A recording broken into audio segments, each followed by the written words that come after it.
We have talked a lot, and I mean a lot on this channel about, well, Liz Truss, and of course, how much responsible she is for, well, the disaster that she continued to unleash and still refuses to apologize for and assures people that her vision, her economic vision, would have been absolutely fantastic. And I still despair at the fact this was only a mini budget. This was a mini budget. This was the small version.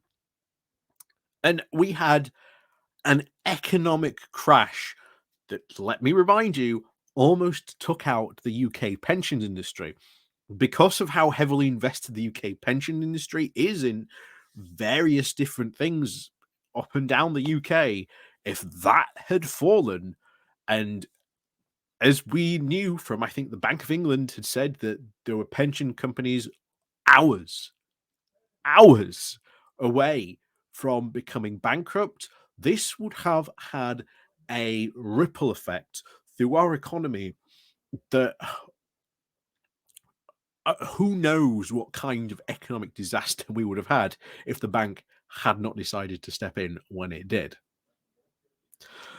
But as much as Liz Truss bears responsibility for that and her crazy economic ideas, we have to ask, how responsible is Kwarteng? How responsible is he? Because he was the chancellor that did the mini budget.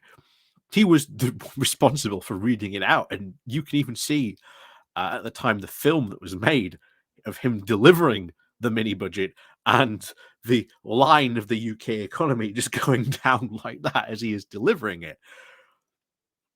How responsible was he? Because to be honest, as much responsibility as Liz Truss bears, I think he should be shouldering a lot more of the blame than, to be honest, we tend to give him. So, before we get into discussing that, please do remember to hit the like and share button. And of course, down below, there's all the links in the stuff down below for the Patreon page to buy me a coffee, to support the channel, etc. And like I say, thank you very much to everyone who does help support the channel in that way. So, Kwarteng, how responsible is he? But before we get into that, since losing his position as chancellor, he has been very, very quiet, like deathly so. He's on the back benches, but he's not doing a lot. He's just sat back there and done nothing. And in the one interview, or the interviews he has done, he has passed as much responsibility as he can onto Liz Truss. You know, he is blaming her. And I think he has done so to try and maybe salvage potentially somewhat of his career. But I will say this now: I think he does bear a quite a lot of responsibility, and I think, as we've found out recently, the freedom of information request that was being put in, yeah, he does bear a lot of responsibility, because we know, even from recent times, and we'll use Rishi Sunak as a recent example, when Boris Johnson wanted to spend a lot of money on the levelling up, in the white paper, we saw just how much they wanted to spend.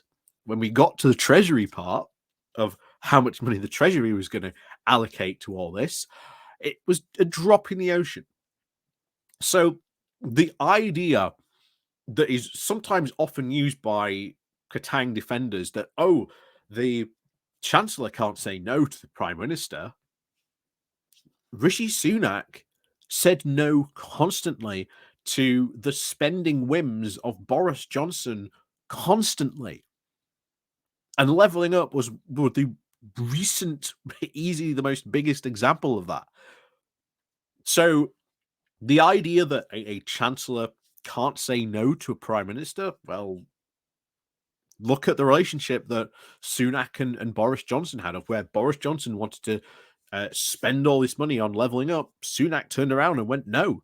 Now, remember, that was a big campaign promise that Boris Johnson stood on, that he was going to level up the UK. And then, of course, we've got to remember that Kwarteng of course, very much so, one of the people who wrote and responsible for Britannia Unchained, along with Liz Truss, the very blueprint that Liz Truss wanted to follow. So he is very, very ideologically the same, almost as Liz Truss. And I think what we're going to see here from this Freedom of Information Request Act that's come out in The Guardian, Kwarteng is responsible for what happened. And we'll just go through this because it's really, really shocking. So this comes from The Guardian with the title of Kwarteng went ahead with the mini budget despite the OBR warning. Freedom of Information Request reveals. So 10 months after the former Chancellor's Kersey Kwarteng's disastrous mini budget, 10 months ago, and we're still paying for it. But anyway, 10 months after the disastrous mini budget, the public has for the first time been given the chance to see the Office of Budget Responsibility's autumn 2022 forecast on the state of the economy. The government spendings watchdog pre-budget report was handed to Kwarteng on the 5th of September, days before he gave the MPs details of his growth package, one of the worst received Treasury measures in recent history. In a break with tradition, the Chancellor refused to publish the OBR forecast, but it was made public on Wednesday thanks to a Freedom of Information Request Act. It reveals that Kwarteng went ahead with the package of tax cuts, despite being told by the OBR that the economy was on course for a year-long recession and the highest interest rates were pushed up by the cost of servicing the UK's debts.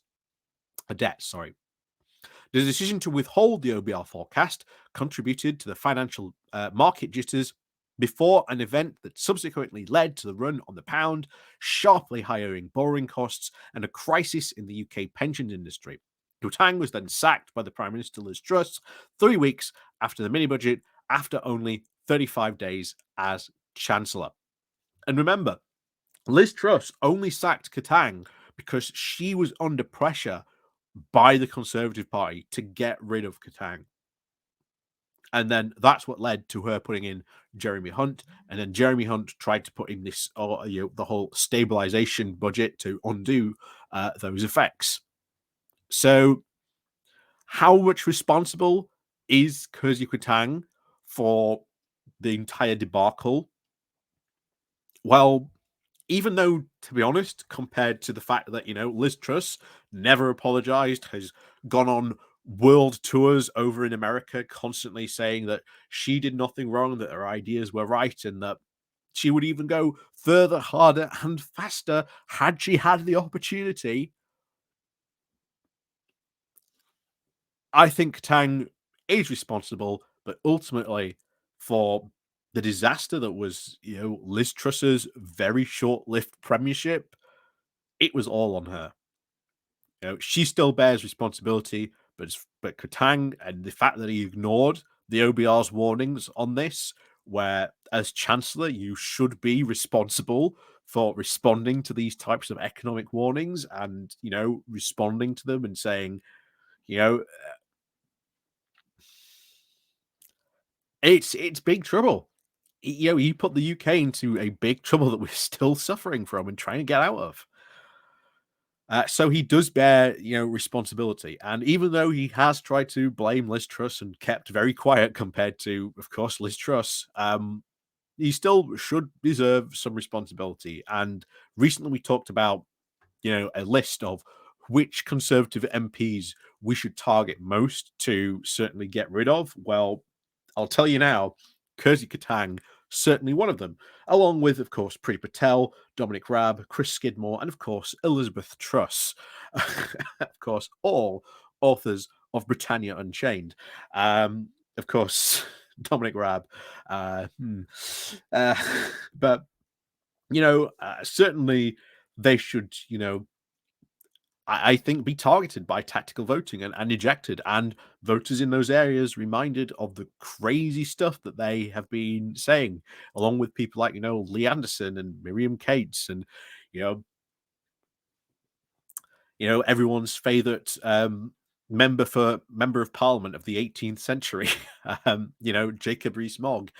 Certainly many people who we should look at really targeting and really getting rid of, especially at the next general election. So let me know what you think. If there was sort of a blame scale on this, if you had to put a number to it, is it a 50-50?